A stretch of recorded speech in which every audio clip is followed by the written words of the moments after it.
Well, hello, everyone. Happy Friday. Thanks for joining. This is my Amazon Guys live AMA podcast where we come here every Friday to answer any and all of your Amazon or e commerce questions. My name is Zachary Useche. I am a senior brand manager here at MAG, and we are also joined by Mr. John Urban, also a senior brand manager here. We're actually filling in for Noah again. He is out, or he was out this week, joining Amazon's Accelerate conference, where we got to get a lot of good juice out of Amazon and some of their plans moving forward. So overall, it was a pretty good event from what we hear. But if you're joining us from YouTube, Facebook, Twitch, LinkedIn, feel free to drop your questions, your comments down below so we can go through them. We'll try to go in order. Previously, we were not able to get through all questions, but we'll do our best here. I did want to start off with Q4, which is pretty much right around the corner, and some strategy there. Obviously, we have Prime Day, which was announced this week, October 8th and 9th. And my predictions for Prime Day, I don't know if you agree, John, but I believe that this Prime Day in October, in terms of revenue, will surpass previous Octobers. I think this is the third time that Amazon does it in October, maybe the fourth. Um, but I think we'll hit new revenue highs comparing previous October Prime days. However, I think that the total revenue will be about half of what we saw in terms of July Prime Day numbers. Typically, it is pretty linear that way. Looking back at previous years, it was about half of the previous July Prime Day numbers. So that's pretty much what I'm expecting, unless you're a brand that does well during Halloween or right around this season. But overall speaking, I think that is what we can expect here. Any thoughts on that? Yeah, totally agree, Ben. Hello, everyone. Thank you very much for joining today. And yeah, I agree definitely that if you are a seasonal product, definitely you'll see better results. But it's kind of more like an evergreen Prime Day, the one that we have on July, I Yeah. believe. So that's why we see better results there. As you mentioned before, this full Prime Day, as they call it now, it's kind of a new thing, so we are more we like the routine. We already have the habit of having Prime Day on July, so yeah, it's going to take a little bit of time to hit the same numbers that we hit on July. Yeah, absolutely. And then obviously strategy for Prime Day coming up, which is again 3 weeks from now, is going to be mimicking essentially best practices from July Prime Day. Make sure to get your promotions in. If you don't already have your deals or your lightning deals set up Prime exclusive discounts. Typically, those work very well. If not, if you don't qualify for a PED, do a sale price, do a coupon. Participates in some way, especially if you're a product that is volatile when it comes to discounts and pricing. And then make sure that you are taking a look at your ad budgets, right? Making sure that you're not going out of budget throughout the day, that your products are visible and spending throughout. Those are some of the strategies there. And obviously, make sure you have stock ready for a little bit of a bump. Yeah, for me goes there, man. It's a stock game, the winner, the one that gets to have everything in stock for these holiday seasons, Prime Days. Then we have Black Friday, Cyber Monday, Christmas. For this Q4 in general, it's going to be the winner overall. So it's basically that. Planning in advance, everything that has to do with your inventory. We have some deadlines that are very specific. For example, we know that for Prime Day, the deadline to have your stock available on those Prime Day bins was September 13, right, Zach? September Yeah. 13. So if your stock arrives after September 13, you probably won't have the possibility, to have the stock available for those deals. Either way, you're going to be able to do, as Zach mentioned before, PEDs, price discounts, sales prices, etc. Just make sure that you schedule those ahead of time, so you can, based on your reference price, that it's a very tricky, remember with Amazon, we have a lot of prices, was price, reference price, etc., etc. Then, so you can determine and plan, depend on your profit margin, the right amount of discount that you can give for your products. 100%. And then planning is obviously a key word as we're heading into Q4, especially when it comes to inventory. For a lot of accounts, this is the biggest season that we're going to see all year. Naturally, we'll see sales and traffic go up.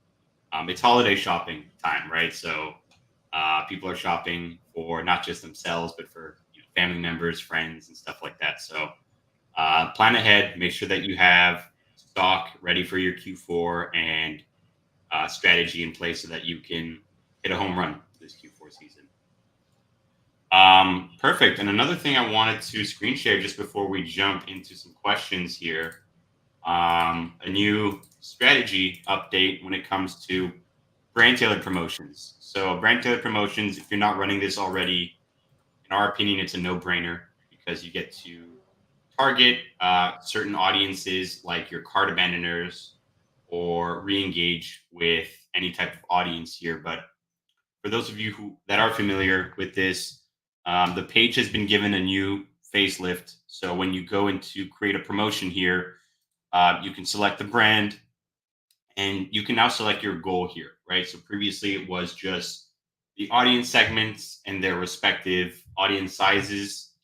Over here, you get a bit more granular, right? So it is more targeted towards what it is that you are trying to achieve, right? So new customer acquisition, customer retention, re-engagement, cross-sell. All of these are great strategies here, and it's going to depend on what account, what goals you have in mind. So let's say we hit re-engagement here. This is also new. We have the ability to exclude certain products, whereas previously when this first came out, it was a blanket promotion, so all products. But now you can exclude certain products or add specific ASINs. Either way you want to be able to go about it, you can do that. But for the purpose of showing you guys here, we'll add all products, and then you get your audiences here. So right now, our audience sizes for the brand that I selected are too low for us to participate. But typically, you won't see this grayed out if your audience size is large enough. And these are the audiences that Amazon is recommending you go after. You get your audience size, your real-time audience size below, which is who you're going to be targeting with that promotion. And again, this promotion shows up almost like a coupon would on the detail page, and is a great way to essentially re-engage or retarget or go after new customers with an incentive, a promotion. Awesome. Perfect. Well, I'll jump into some questions here. Just wanted to share that new piece of strategy. But let's go into first question coming to us from Sergey. Hi, Sergey. How to check for sure if the keyword is trademarked or branded and can't be used. Also, can we use the names of famous people in our listings if we sell merch related to them? Okay, I can tackle this one. So how to check if, I'll share my screen here. For sure, if a keyword is trademarked or branded, you want to go to USPTO. So just Google USPTO, click on the website here. This is going to be your safety net in terms of making sure that whatever keyword or search term that you want to implement is in fact trademarked or branded or not. Go under trademarks and then hit this button here that says search our trademark database. Hit this green button and then essentially just search for whatever keyword that you are looking for here. Once you search for it, you'll be able to see if there's an open application or open trademark for that given keyword, and that should essentially confirm if it's trademarked or not. That would be the best way to go about it. And then for your second question here, can we use the names of famous people in our listings? Yo, Merch related to them.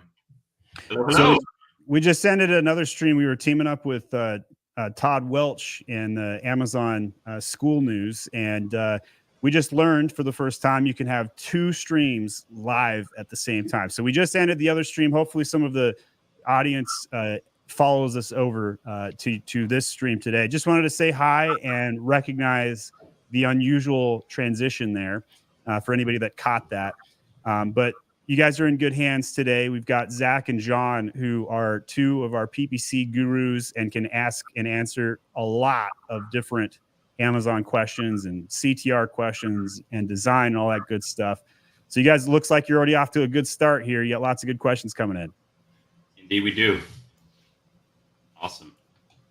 So I'll leave you guys to it. Just wanted to say hi and bye, since this was kind of a unique opportunity to recognize a transition point. You guys enjoy the show today. We'll see you. Bye-bye, Steven. Awesome. Cool. So, Sergey, to answer your second question there, can we use the names of famous people in our listings if we sell merch related to them? I'm going to say the answer is yes here, because I had previously worked on an account that was selling graphic boards. Essentially, you would just hang them up in your room, and you can include. They were including the names of the famous people in their titles. Someone like Muhammad Ali or another athlete like that. So typically, I would say yeah, you probably could. I want to say I'm 95% sure of that. But if not, I'm not sure what else could be holding this back. I don't know if you got anything, John. Yeah, I'm trying to share. Yeah, there it is. So yes, Rosina. No, not Rosina. Sergey, I'm sorry. I went ahead. When you have those concerns, you just go here, for example, and you put in this case Mike Tyson. And you can see the amount of things that you can get with the name of Mike Tyson, for example, or any other artist. You'll have the same results. So yes, definitely, I believe that you won't have any issues with that. And in terms of what you were asking before, that Zach was mentioning, yes, the first way is to go to the USPTO, and then also to search if the brand is on Amazon already. Okay, because you shouldn't use branded keywords even if the brand is not on Amazon. But of course, you will have less probabilities of using those keywords if the Amazon is already on Amazon. So definitely you should not use them, but you can target them through your PPC. Okay. Yep. That's a good point. I didn't even consider that, but all of that is true for sure. Awesome. I will move on to our next question coming to us from Doug. Hi, Doug. I'm getting error 5665 after Amazon implemented my brand name request, which they did currently. I asked seller support to resolve it, and they said you will need to remove the SKUs from your inventory, wait 24 hours, then relist the product. Yep. With the suggested changes. However, when I look at the spreadsheet they suggested downloading and modify, brand name doesn't appear to be there. Any suggestions? Hey, Doc, how are you? Nice to see you again, man, here. Look, Doc, yes, basically what I understand is that there are 2 things that happen here. Probably when you list your listing, it was a long time ago. You did it as a generic. You put generic on your brand name, or you went through with some brand name at that time, and now Amazon is asking you for some proof of that brand name. So when you download the spreadsheet, even if you don't see the brand name right now, probably it's because you put generic there, or if you don't see the old brand name, you can at the same time put the new brand name there and upload it. Now, what is going to happen, Doc, is that probably that's not going to stick on the back end because it's not as simple as just changing the brand name on the spreadsheet and uploading. Because if not, imagine we could all just do brand name changes as we wish. And that's not the case. That's one of the most difficult things to do within Amazon.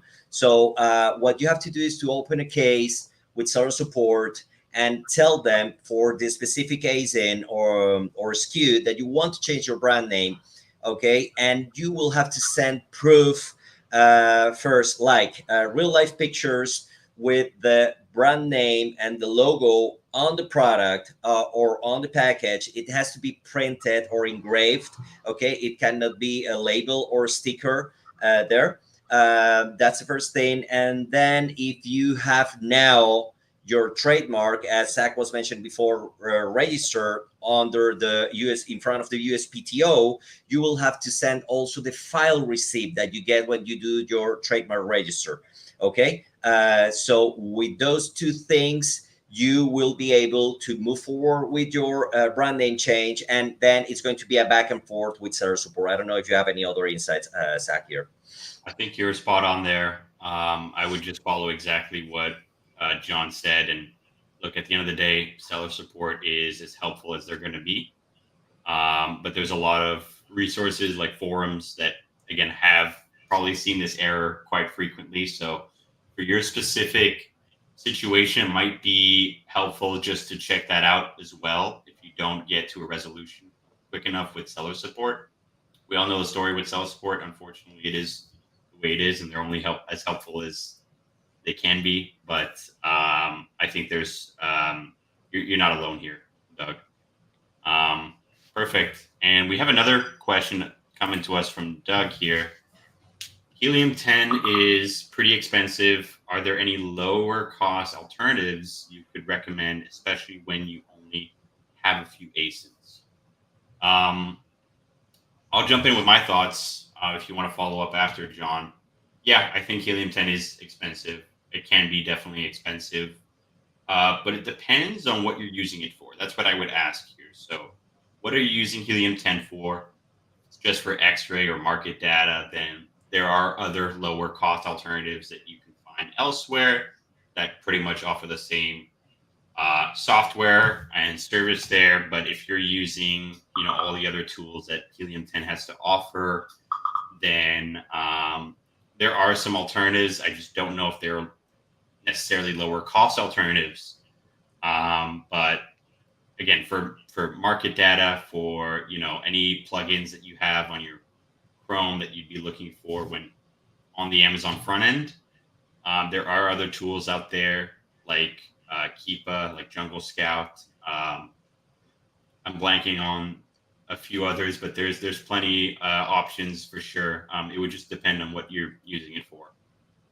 Yeah, definitely, I agree, Zach. So look, Doc, for example, I can tell you by my own experience as a seller that when I started, yes, if you want to go for that 99 per month subscription, we have a code, a MAC code, so you can save some. You can get some discount off. I don't know, Ina, if we can put it here. But there's a discount code that we have here at Mac. But besides that, what I did, Doc, is that I use it, for example, for my competitor research, because the free version of Helium 10, yeah, it's very limited. Then you have a plan that I believe it's kind of new, that it's around $26, $28 per month, that it's also limited, but gives you some, more room than the free plan to move. So what I did personally was that I pay a couple of months of the platinum, that it was at $99. I did everything that I needed, competitor research, keyword research, etc. And then I just, put it on pause, because honestly, for myself, I wasn't using it enough, like, to justify that amount. So yes, thank you, Ina. Here you have, Doc. That will give you, if I'm not mistaken, let me check here, 20% off, if I'm not mistaken, for some months. But well, you can put that code and it will go into that link and you will have all the information. So yeah, do that, Doc. And as Zach was mentioning before, Jungle Scout is also a good option. It has a free version and a 26 or 29.99 basic plan that I believe for mortals like us that we just have few aces is going to be more than enough. Yeah, agreed. And you can go with that first 3 month strategy, like John mentioned. But even though Helium 10 is expensive, I still think it's the best tool for these specific purposes out there. Obviously, we use it a lot internally here at MAG for our SEO, for a lot of the market data research that we do on Amazon. So I still think Helium 10 is the best out there, but there's definitely other options.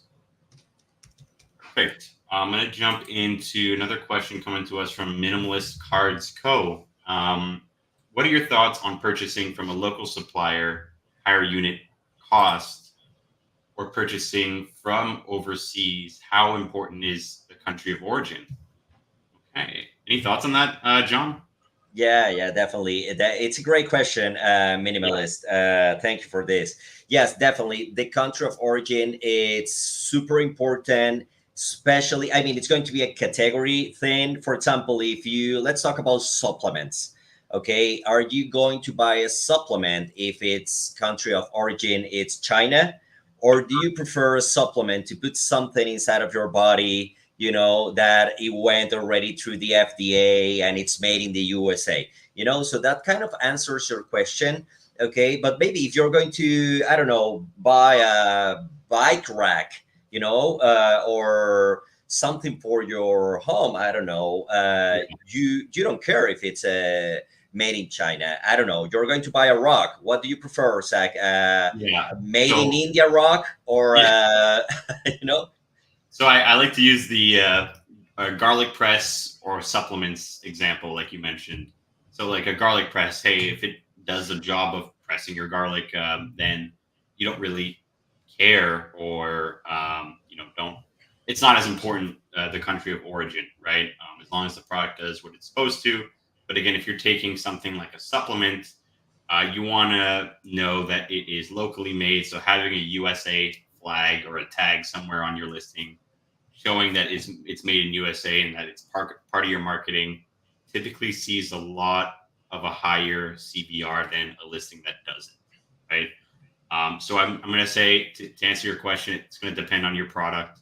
I would say for the most part, it probably does matter. If you are purchasing locally, it might be worth the higher unit cost.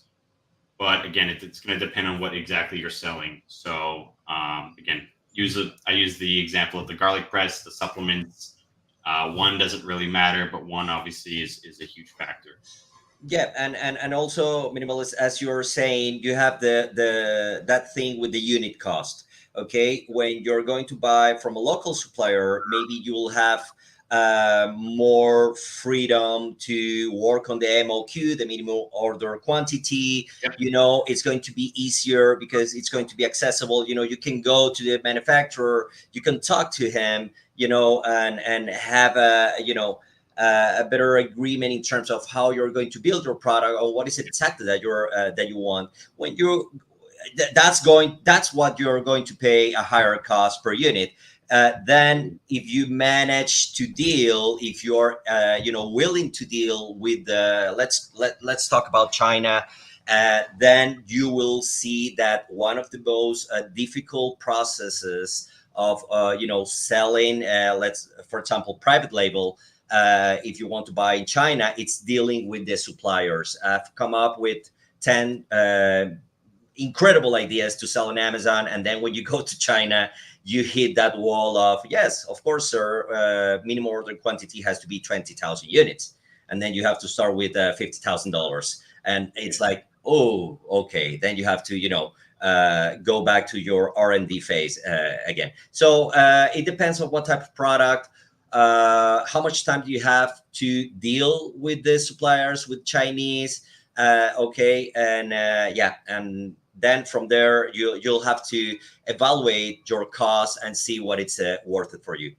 Yeah, I agree. There's pros and cons of both, and obviously a pro of going local is that you can establish a good relationship with your supplier. I see many accounts struggling with stock. If we bump up sales a lot, then purchasing from overseas might take a while. You run out of stock, which is the worst thing to do on Amazon, and can be a burden. So you just got to outweigh the pros and cons, the positives and the negatives of each, and see if it's worth the higher unit cost at the end of the day. But great question. Going to move on to Doug's question here. How can you best leverage Amazon posts to enhance your listings? I don't know, Doc. Amazon posts. Remember that it's going to be more app oriented for mobile users. Then of course you will see those through your brand store there, but the reach for those, it's very, very low, for me not to say nothing. So it's going to be more like for those mobile users, and yeah, you can leverage a lot because right now you can do video posts. You can you don't have to stick only to those images. You can also do video posts, like if TikTok mode kind of. Yeah, I see posts as more of a branding exercise rather than a way to enhance your listings. Sometimes the post will populate in a carousel at the bottom of your listing, but a post is more of a branding exercise. It's more for if you have a storefront that has followers, it's a way to re-engage with them, maybe upsell or cross-sell, or showcase other products that you have in your catalog, maybe market a deal that you have going on. And there's another thing you can do here. It's pretty new. I haven't personally tried it myself, but you can boost your posts now. So you can add a budget for your post just to get more visibility on your post specifically, which should lead to your storefront. So I haven't tried that. I don't know what kind of results you might get from something like that, but maybe worth trying if you have a good brand following. Yeah, it's a way of driving traffic to your listing, but I don't think it's a way to enhance your listing. You will have to have your listings already, well set up, so you can convert that traffic that you're getting from those posts. Agreed. 100%. But good question. I'm going to move on back to Minimalist Cards Co. Should I leverage Prime Day to begin positioning for the holiday season, or should I view this as a last effort to drive sales before the holiday rush? Ooh, great question. So I'll give my take on this. It's going to depend. So if you are a brand that, again, sees a high Q4 season, I work with a lot of accounts where actually November, December are some of their lowest sales of the year. They might spike up in summertime or in early spring. But if you're a brand that sees a high, Q4 rush, then I would say the first part of your question is most likely going to be what Prime Day is for. So you can leverage that. You see a lot of sales and orders coming to your products. You're running a discount on them. You're doing the advertising setup. What you might see from that is a good bump in your BSR, in your best sellers rank. If you are getting a lot of orders in for Prime Day, and essentially should just kickstart your Q4 holiday season, and is a way to leverage Prime Day for seeing a successful rest of your Q4.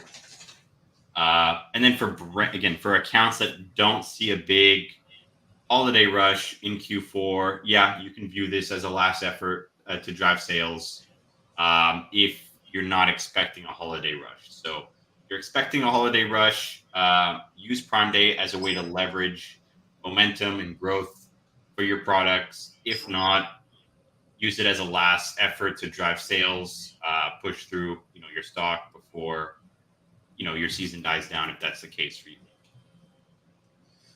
Yep, totally agree. Yeah, let's talk about, for example, the same example, supplements. Okay, supplements will be a perfect example of that you're mentioning, minimalist. Like, yeah, this Prime Day will be like, your last push to sell everything you can, to have that to feel that spike in sales, because, and yeah, nutritional product, etc., because we are like in these months where people are doing their best efforts to get fit, or for the holiday season.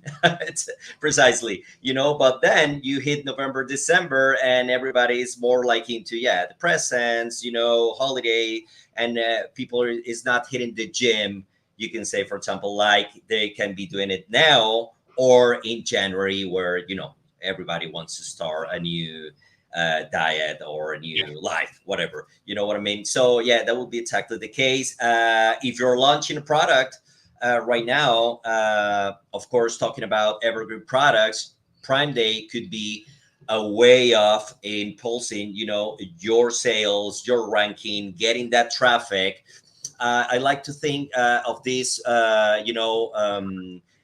sales events as yeah, traffic gainers, for you to improve your organic ranking more than to get a huge profit, because you have to give a, to be competitive, sometimes the discount that we're going to give is going to hit our margin. Okay, unless you have a huge margin on your product, but see it more as a, yeah, something to gain traffic, to position your products so you can have a good positioning for the rest of the Q4. 100% agreed. Great questions. I'm going to move on to Rosina. Hi, Rosina. As an Amazon UK seller, can I ask Amazon UK to issue a return shipping label with my UK destination address to a buyer in Ireland, or will I have to issue that return shipping label myself? That is a great question. I actually don't know this one. Yeah, they should create that label for you, Rosina, because remember that you are a UK seller. So whenever, independently of the, if you are doing pan European or whatever program you are into, if you're selling from your stock in the UK, that return label, I'm sorry, has to, needs to have the information of UK. But now, with that said, it will depend on, I don't know if you say here, if you're doing FBA or FBM, Right. because if you're doing FBA, probably your returns will need an Irish address. That is the case, for example, when you have NARF. Okay, if you're doing NARF, depending on the program you are, if you're doing NARF, for example, for North America, if you don't have a return address in Canada or Brazil or Mexico, your items needs to be disposed. Okay, now if you're doing FBM, that's a different topic, because yes, you will have to issue, or Amazon can issue a label for you. You'll have to dig a little bit deeper on that. And the thing here is that for you to get the return, if you're doing FBM, the buyer will need to pay for that shipping, those shipping costs, to send the item back. Okay, so that's when it gets a little bit trickier, and we start getting some A2C claims and stuff like that, because buyers don't like to pay, especially if it's a big item. They don't like to pay the shipping costs to send that back and wait for the refund. Okay, so it will depend on what type of program you're in, and if you're doing FBA or FBM. Yeah. And also, Rosina, what we learned in Accelerate this week is that Amazon Ireland is going to be launching, I think, early this upcoming year. So if you have buyers in Ireland, could be an opportunity for you as well. Definitely. Cool. And then follow up. maybe not a follow-up question, but another question from Rosina. Can we use a flat file upload to update listing images only? Please show how to. Yep, definitely. You could use a flat file. You can use that spreadsheet. Let me share my screen here. 1 second. Let's go here and yeah. Okay, I pulled out. If I believe it was Doug that was asking, I pulled out this. It's a 20% off for 6 months, guys. Just for everyone. I wasn't sure if it was 3 months, but it's 6 months, 20% off. So this will put you like at 79.99, something like that. So it's a super good deal if you want to use Helium 10. If you're starting to use Helium 10, so. Let's go and get a flat file. How do you do it? I don't know if you're aware. You have to go here to your catalog, add products via upload here, and you're going to download the spreadsheet. Let's get it here. You are going to go here to download spreadsheet, download product spreadsheet, and then you have to look for your category. Okay, I don't know. Let's call it tumblers for the case of Age of Sage. If you don't see your keyword here or the specific browse node or leaf node here, you can browse via product category and you will have this pop up here where you can just, search manually. Okay. So it's sometimes easier. I prefer it. Let's use this example for this specific case. We generate the spreadsheet. We open the spreadsheet here. Let's give it a moment. And that's not what I wanted to show. Okay. Sorry for that. Okay. And now we get the template here. Okay. So you see that you have here the main image URL. So what you need to put here first, you need to populate here, the fields that you have here, the ones that you want only to update. Okay, main image URL. Of course, you will need to give some information so we can know what product is the one that we're going to be updating. Okay, and then here it's very important that you put partial update. Okay, and not update. If you put update here, remember, Rosina, let me have it here again. If you put update here, you're going to do a full update. So whatever field is not populated, you're going to delete it, okay, on your product. So make sure that you put here partial update, and then here are your main image URL. Let's see, probably if you click here on the 2, we will see, yeah, here we have other images. We have the secondary images here. So what is the deal with using bulk files or flat files, I'm sorry, to make our image changes? That you need to find a server where you need to have the images, physically speaking, so you can pull those images from there. So we use here at the agency, we use an app that is called Imgur. I don't know if you use a different app, Zach, but well, here we use Imgur. And then, for example, if you go to imgur.com, you have to register, and they will give you like space, like a Google Drive or a Dropbox, where you can have physically your images there, and you just have to paste your URL here. Okay. After you filled out all of your information here, your required information, that is the one that is in red, then you have to save this file and go again. I'm sorry for that. And again, you're going to go here to upload your spreadsheet. Just click here on browse files, and that's it. You just have to select the file and upload it. Okay. Yep, exactly that. So Imgur is IMGUR. Again, it'll just generate a URL link for your Imgur, I believe is this one. Yep, that's the one. Here, you just have to open a free account, and you will have space there where you can put your images, and it works really, really, really good. Yep. Absolutely. All right. Perfect. We got a question from JS Amy. Hello, I'm a KDP publisher, and I use many of the same tools, Helium 10, etc., to analyze keywords and competition. I also run Amazon ads. I do KDP. Does the assumption that buying velocity with ads and making profit from organic sales hold true for KDP as well? My experience is that organic sales are not enough to pay off the ads. So I haven't worked with many KDP brands. John, you mind reading it on your end? KDP, yeah, you're referring to Kindle here. If I'm not mistaken, that's the assumption that buying velocity with ads and making profit from organic sales hold true for KDP as well. Yeah. I would have to assume that it is kind of the same here. So obviously, PPC ads can obviously boost your organic ranking if Amazon is seeing that, hey, for this particular search term, you're doing well. You are going to see an organic bump from that ad. But again, I haven't personally myself worked with many KDP brands, so I can't say for sure.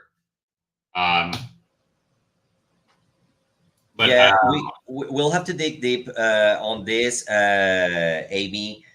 So if you can send us an email to podcast@myamazonguy.com, we can follow up with you on this topic, definitely. Sounds good. Perfect. Next question from Chris G.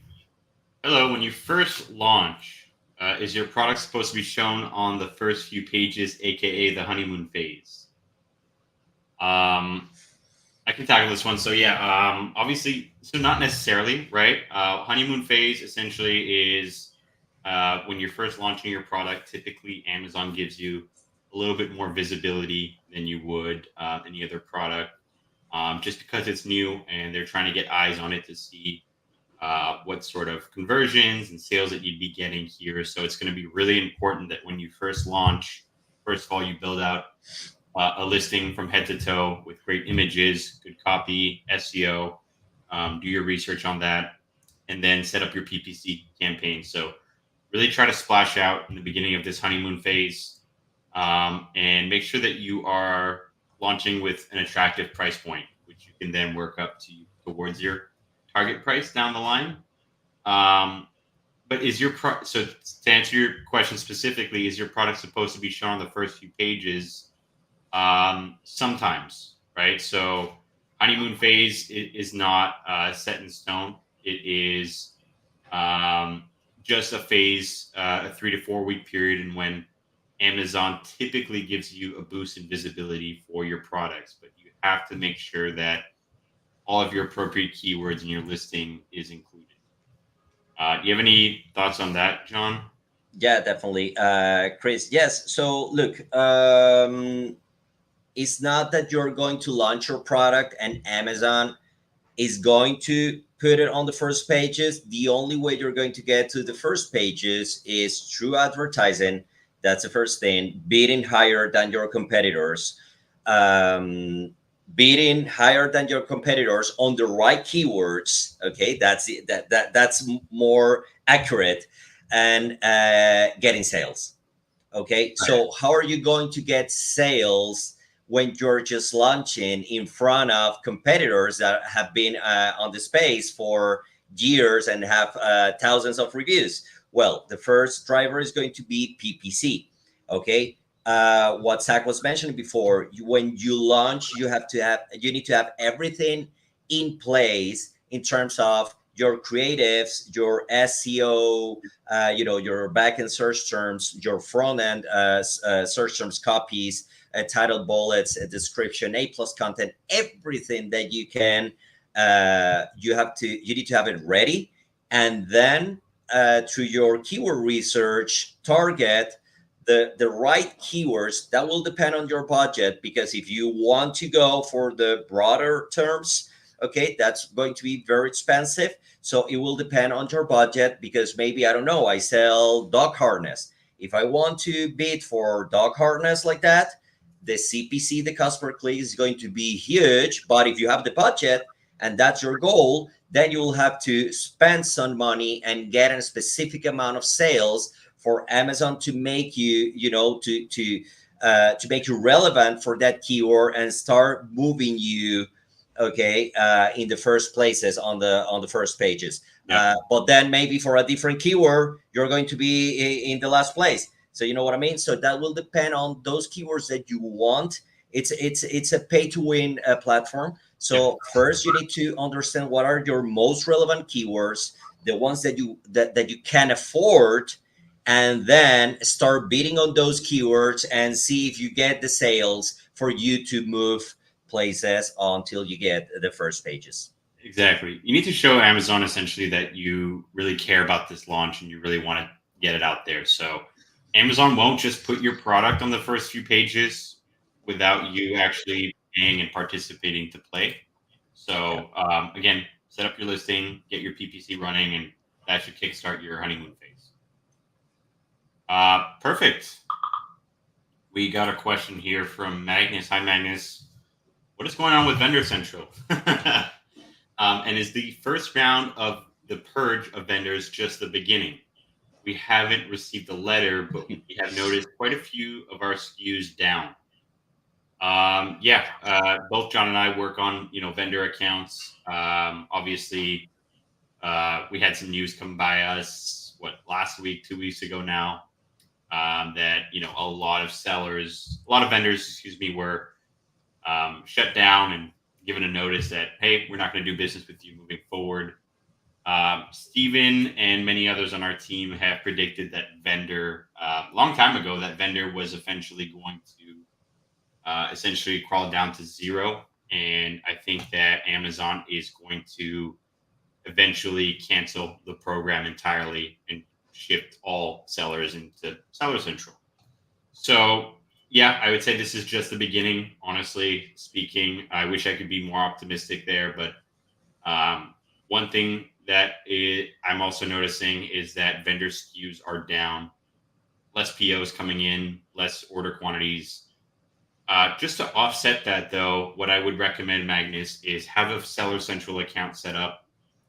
Make sure that you have your SKUs in there, in your manage inventory tab, and if you can, ship some units as well in there into Seller Central, because hey, if your SKUs are down on the vendor side, or if you're seeing any suppressions on the vendor side, which happens a lot, you have that backup on Seller Central and you can still sell through it. There's a lot of reasons why we prefer Seller Central over Vendor Central. Reasons such as having access to brand analytics, search query performance report, which you don't get on the vendor side. Having access to 7 modules on your A+ content. That means more SEO space, more design space, better results overall. And having access to programs like brand tailored promotions that I mentioned at the beginning of this call, or creator connections, things like that you wouldn't otherwise have access to on the vendor side that you can fully take advantage of. So yeah, that would be my answer there. You're not alone here, Magnus. I would start to consider going seller. Definitely. Perfect. Awesome. And then another question here from Minimalist Cards Co. Should I have my social ads drive traffic to Amazon or to my D2C website? It's a great question. Again, you're going to have to weigh your pros and cons here. So with Amazon, typically you see a higher conversion rate than you would on a D2C site. But then again, on your D2C site, you're probably seeing more margins there just because you're not giving up, a referral fee to Amazon. And then again, on the D2C side, you're fully protected. It's possible that, hey, someone clicks on your social ad, scrolls to your Amazon page, sees another competitor, clicks on that one and buys that other product. So there is a risk assessment that you need to make here. And the only way to figure out what is better is to test. But generally speaking, I think that social ads are best driven to a D2C website if you have a high converting page, if you have a strong brand presence. If not, sometimes Amazon is the better choice. I've seen brands do better driving traffic to Amazon. You just got to test and kind of see what works. That's my take on it. I don't know if you have any thoughts, John. Yeah, I agree, man. I agree. Definitely driving the traffic towards your D2C website will give you opportunities, for example, like to gather the data from the people that it's buying from you. That it's a thing that we are going to be missing if we drive traffic straight to Amazon. At the same time, I mean, you can have the best of both worlds. For example, if you drive the traffic towards your website, you can gather some data there from your buyers, and also have a button there that says buy on Amazon, Yep. And then, for example, what happens with products or websites that have products that are very expensive? I don't know. We have clients that sells, I don't know, things that are over $300, $400, $500, and then buying a $400 item through a website, it's kind of, putting your credit card information, but then when you see that buy from Amazon, it's like, oh, I can buy this from Amazon. I'm already probably a Prime member. My credit card information is safe there, so I will prefer, to buy from Amazon. And the thing is that when you put that button on your listings on your website, you can put there a brand referral a tag that it's going to give you a brand referral bonus, that it's going to give you that extra, depending on the category, but it's going to be more or less 10% bonus. So, that referral fee that you're, incurring when you get that sale on Amazon, it's going to be, less with that 10%. So it's going to be around 5%. So, I will try to find a way, depending on the products that you're selling, the price point, and what is if it's relevant data for me from my buyers, then I will make it like that. Yep, I agree 100%. Really good questions, minimalist. Then some follow-ups from Doug here. Back to the brand name question. I sent them all the proofs and they changed the brand name correctly. However, in the back end, I'm getting that 5665 error, and seller support deferred me to download the spreadsheet and make changes. So how's the best way to escalate this? Because the seller support I'm getting seems confused.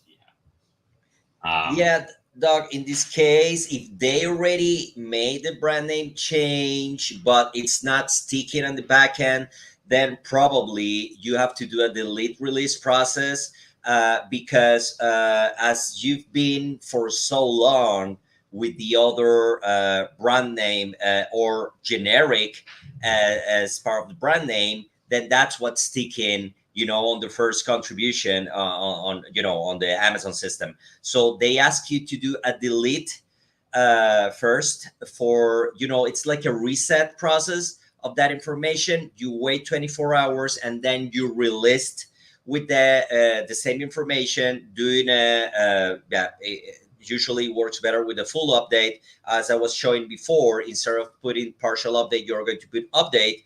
You're going to do a full update with all the information on that listing, and that then should work for that brand name change. If it doesn't work, you go back to seller support, and then you say, hey guys, I did the delete relist. I wait 24 hours and it's not working. Please help. Yeah. And it sounds like from your first question that was what seller support was suggesting, doing a delete and relist, if I'm not mistaken. But again, just follow their steps. If they're confused, get on a phone call with them. Sometimes it will take a problem and solve it within less than half an hour or so. Yeah, and just to make it clear, sorry, Stack, just to make it clear for the other viewers, a 5665 error, it's a brand approval error. Okay, so basically, it's an error that comes out, it pops up when your brand hasn't been approved or you hasn't sent enough proof for your brand to be approved. So that's why, if they're saying that they already did it, you have to do this delete release process, Doc. Yeah. Sorry going through that. It is annoying and tedious, but yeah. Amazon. And then then Doug also said, back to Helium 10. What do you think of their free $9.95 Amazon course that's included with subscriptions? Freedom Ticket Training Course. So I'm not familiar with this course. I'm sure there's some value there. Any Amazon course has a good amount of value, but I would absolutely defer you to my Amazon Guy courses. I can't really speak to any other courses, especially the Helium 10 one that you're suggesting, because I'm not familiar with it. But the Amazon Guide courses, if you were to sign up, I don't know if we can include a banner link somewhere here, but we cover everything, when it comes to PPC, when it comes to SEO, best design practices, best selling practices in general. That link is down here. We cover it a lot. And again, being a senior brand manager, both John and myself have taken these courses, and we see the value in them tremendously. So a lot of great info within that. I can't knock the Helium 10 course. I'm sure there's some good nuggets and info in there, but in my opinion, nothing is like the MAG school courses. Definitely, I agree with Zach. On the other hand, if you're already paying for the Helium 10 Platinum, I believe if you're paying the Platinum subscription, you are able. That's why Doug is putting free course but one of the benefits is that you can take that Freedom Ticket Training course with the Platinum, starting from the Platinum and Elite subscriptions. And there's good content there. Bradley Sarang is mainly the one that gives the course. There are other good people, knowledgeable people that are participating there. So if you're already paying for the Helium 10 subscription, it's not going to hurt you to take that course, Doc. Agreed. Perfect. And then any suggestions or tips on getting an Amazon Vine reviewer invitation? I'm not familiar with Vine reviewer invitations. Do you know what he's referring to? Yeah, I believe Doug is referring to that he wants to be part of the Vine reviewer program. That Amazon makes you eligible to send you products for you to review them. So you have to go, Doc, through the Vine page and follow the steps that you have there. Okay, but you have to be for you to be eligible, you have to be an active Amazon buyer, of course, and you need to have some reviews history on those things that you bought. Okay, so if you've never bought an Amazon, but that's probably a very it's going to be a very difficult not to be buy on Amazon. But if you've never reviewed a product, then you're going to have you won't have a good case there. But go to the Vine page and look for the instructions there, and you will see if you can make it. Yeah. Perfect.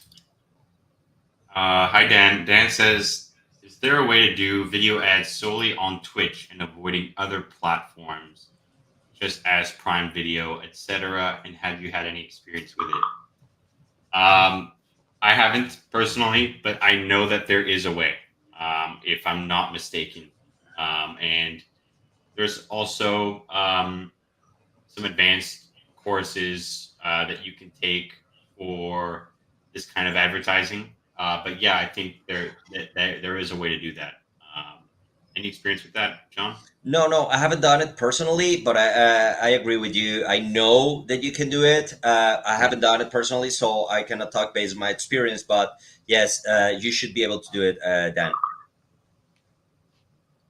Yeah. Perfect. Gonna move on. Yeah, this is a follow up to Rosina's question about Amazon UK doing it FBM. So yeah, makes sense. I think John covered that previously. Yep. Any other thoughts on that? No, it's exactly what I mentioned before, Rosina. If you're doing FBM, then it will go back to what's the price of your product and how big your product is.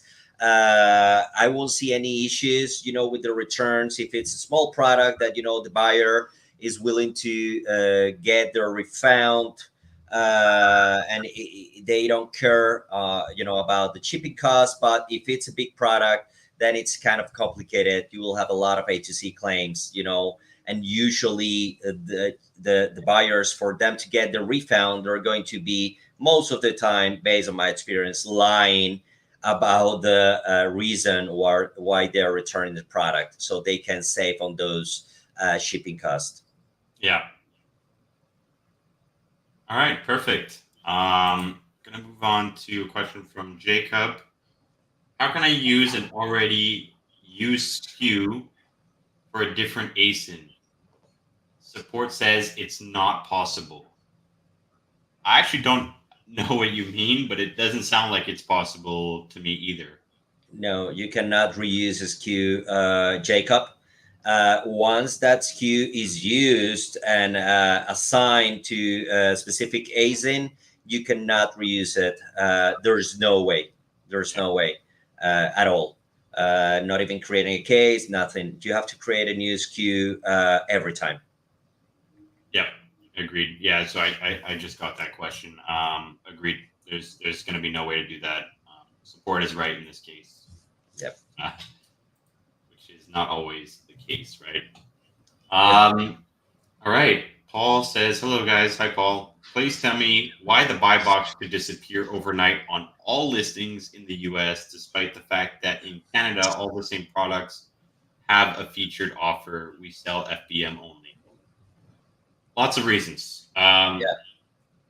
The first one that I see that's most common is pricing. So if you have changed your pricing recently, you increased it by a decent amount, Amazon is sensitive to that. They can suppress your buy box for that reason. Could also be a shipping time reason. Let me share my screen here and actually go through our buy box cheat sheet. I'll make sure to include that in a link banner down here as well for you to see. But essentially, the buy box cheat sheet kind of tells you a lot of the reasons why you might see a featured offer be lost or just have a buy box be suppressed, right? It could also be an increase in your order defect rate. So if you have a lot of NCX, negative customer experiences in the past 90 days, then Amazon could again suppress your buy box. There's a ton of reasons for that. You would have to kind of go through the list here and see what it might be, but pricing is typically what it is. If it's not that, then it's probably shipping related. That's my guess. Yeah, definitely. Paul, what you're having is a shipping performance issue, probably. And what Amazon did was removing your seller fulfill capabilities. Okay. So then they remove automatically. It's like kind of the previous step to deactivating your account. Okay, so what may be happening, I don't know if you have their SAC, you have the HSH account there that you're already sharing your screen. If you go to your account health, Paul, you go to your account health, you will see on your right that, thing that says shipping performance. So what is happening, probably, if you go, for example, on the ODR, the on-time delivery rate, okay, you will see there probably a yellow banner that it's saying like, hey, you're having issues with your ODR, your on-time delivery rate, or maybe you're having the too many A to C claims, and you're having your ODR affected, that it's your order defect rate or maybe it's a combination of all of them. The VTR, that is a valid tracking rate, your on-time delivery rate, late shipment rate, ODR, that is your order defect rate. That's a very, very common. So you have to check on your A to C claims, okay, because you're an FBM seller. And if you have a lot of A to C claims that have been granted to your, to your customers, and your ODR has been affected, then definitely that can get you deactivated at some point, and that means that you're going to lose the buy box immediately on every product on your catalog. Yeah, 100%. And the fact that you have the buy box in Canada, again, it's two different marketplaces, so it doesn't matter. It's specifically within the US. If you have any issues with your shipping or pricing, again, like I mentioned, it's going to be specific to that marketplace. Sorry you're going through that, but hope that could help. Perfect. I think we got time for a couple more questions here. John, if you want to go a bit over. Definitely. Greg says, is there a way to bulk act on FBA restock recommendations, either through the table or from an update with the downloaded CSV file? To bulk act on FBA restock recommendations, I don't know if I understand. I mean, if you're doing FBA, Greg, you can download from your FBA inventory section. You can download the report to see the actual status, of your whole inventory for the last 30, 60, 90 days in terms of the sell-through. Okay, how fast, to put it away, have you been selling on those 90, 60, and 30 days? So you can kind of forecast what is the stock that you'll need in the future. But right, I'm not sure. Is there a way to bulk act? That's what I'm not sure about either. So first, and again, your FBA restock recommendations are going to be based on the lead times that you set in the back end, your last 30-day performance. And you're asking if there's a way to just, click a button and act on all those recommendations. I'm not sure if there's a way to do that. We can absolutely follow up if you want to send us an email to podcasts@myamazonguy. Get an answer for you. Yeah, because you will have we can go and see it here on our FBA inventory section. For example, let me share here, Greg, to see if we can, address exactly what you see that we have a recommended action here, on the right, based on what is happening on each of the specific listings, ACEs that we have here. So way to act, what I'm understanding is that you want to find a way to act on every recommendation through a bulk file. That's kind of what I understand, Greg. And I don't know if I'm hitting the right point here, but no, I don't think so, because you will have, you can download the report, but you need to address, each of these issues independently, as far as I know. But as Zach mentioned before, hit us a message to podcast@myamazonguy.com, and we can dig deeper into this and see if there's a way to bulk action, all of these recommendations for FBA inventory. Yeah, I was on that same page too, and I couldn't find it here on the call. But good question. I'm going to go to some newer questions here from QRZ. My client has, I'm not sure what this acronym is for. An individual Amazon account on his name. The product that he sells is owned by his friend, who is manufacturer, and the friend has no legal connection to Amazon account. How can we get brand registry? Will Amazon account on his name. The product that he sells is owned by his friend. Okay, I'll take a. I'll take Yeah. a. Yeah, look, what you need to do here, if the seller account is on his name, okay, how can we get the way we get the brand registry is having the filing receipt from the USPTO trademark registry. Okay, so if you have that on the name of your friend, for example, that's what I understand here. Okay, what you can get, I don't think that even you need that, but you can get like an LOA from your friend saying that, hey, I authorize this person and this company to sell my products because he's the brand owner in front of the USPTO. But then the rest, what you need is to do the brand registry process with this filing receipt that it's going to be, yeah, on the name of your friend. So with that LOA, you upload that with the file receipt of the trademark registry. And you just have to send pictures of the product with the trademark on it. And you should be good to do the brand registry there. You shouldn't have any issues. Yep, I agree. Yep, that's the way to go about it. Yeah. Perfect.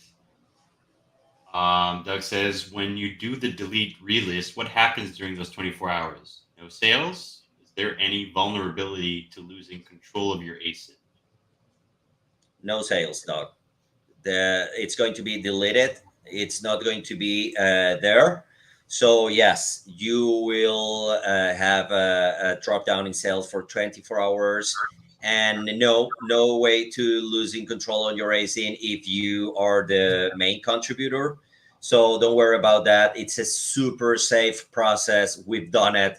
I mean, we do 20 per day. I don't Yeah, know. yeah, exactly. Yeah. Don't worry, Doc. It's a safe process. Safe process. Just the negative is that you're obviously missing out on sales for the 24 hours. Yeah, one thing, Doc, here, always do a CLR backup. Okay. That's the best way that you can protect your catalog, okay, from whatever you're doing. So you go to your inventory reports on the drop down list, select category listing report, all dates that you have there, leave that by default, and do a category listing report backup. If you don't see that on that option on the drop down, ask seller support to activate that for you. They will put it there, they will enable it for you, and then you do a category listing report backup, and then whatever you want to do, it doesn't matter because you can always restore your catalog through that report. Yep, 100%. Good one. Perfect. We have like 3 questions left. I think we should try to like speed run through them, but we'll do Let's the best go. we can.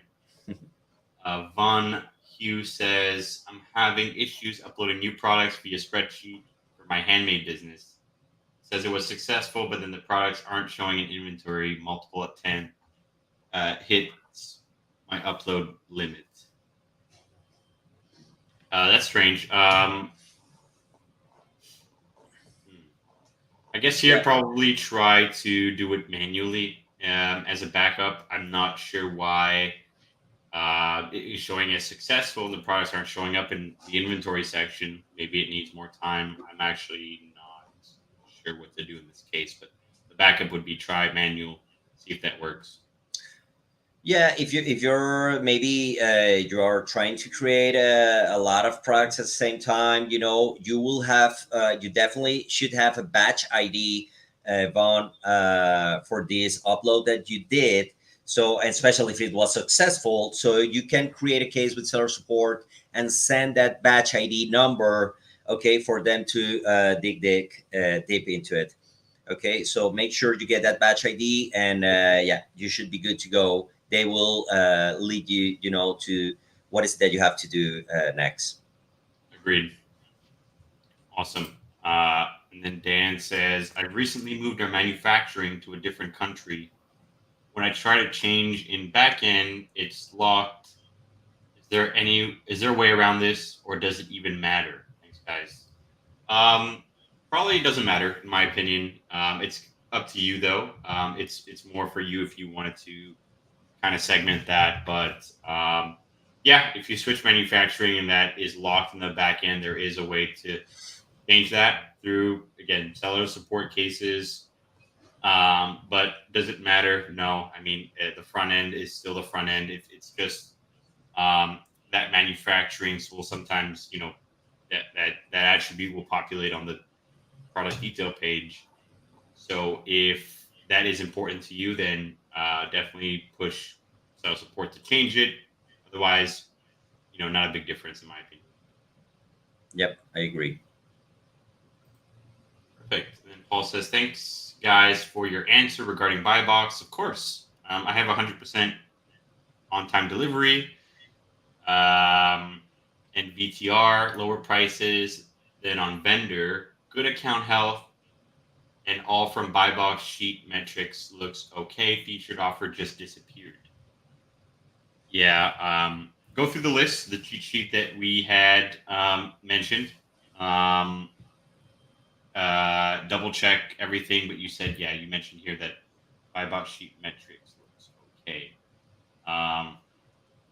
In that case, I might just ticket with seller support and say that, hey, we lost the buy box feature on these listings. What is the reason? They may come back to you. They should come back to you with that specific reason. And honestly, sometimes it's a far-fetched reasoning.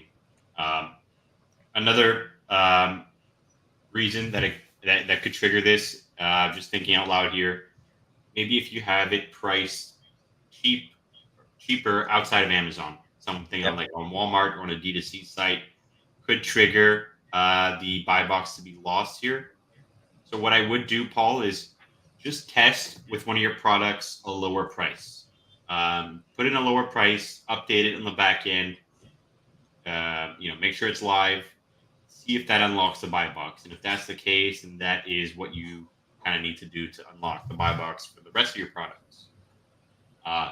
Very weird case that you got going on here, but I would try that and check if you have any other offers outside of Amazon that could be affecting your listing. Yeah, and lowering prices can also get you price suppressed, Paul. Okay, Yep. sometimes we think that it's only when we increase the price, Yep. but also if you lower the price and you are incurring in some kind of a fault with Amazon, then you can get also suppressed. Now that you're mentioning that you lowered the prices compared to your vendor contribution, so try like Zach said, with one agent, and try to, if you lower the price and you got suppressed, then try to increase progressively your price to see what's the price point where you get the buy box back. Okay, and then you can have a better shot of determining what's the real reason. But definitely I would open a case with seller support right away to see if they can give me to enlighten me there. I agree, 100%. Perfect. And then Kaim says, "Happy Friday, guys! Happy Friday, Kaim." He's one of our top PPC specialists. Top PPC specialist here. Yeah, how are you, man? Perfect. Well, thank you everyone for joining the live AMA. We do this every Friday. Wishing everyone a happy rest of your Friday. Hope we helped you out with some of our questions that we had today. Any other thoughts on that, John? Any other messages? No, I believe it was I mean, we had great questions today. Just entering this Q4, it's our high season, high traffic season, and it's one of the best times of the year, of course. And so make sure you have your inventory ready. You have your stock there where it has to be. Plan ahead. Make sure that you don't miss the deadlines for the Q4 for Prime Day, Cyber Monday, Black Friday, etc. And of course, Zach, please do the My Amazon Guy presentation. Feel free to, obviously, guys, to go on our website, myamazonguy.com. look at the various services that we have to offer here. SOPs, if you want a free audit, coaching calls. John is one of the coaches that you can book with for a 30-minute, one-on-one to discuss Seller Central, PPC, overall strategy on your account here. But tons of resources on our website as well. But that is all we got on our end. Thank you for joining, and have a good rest of your Friday. Thank you, everyone. Bye.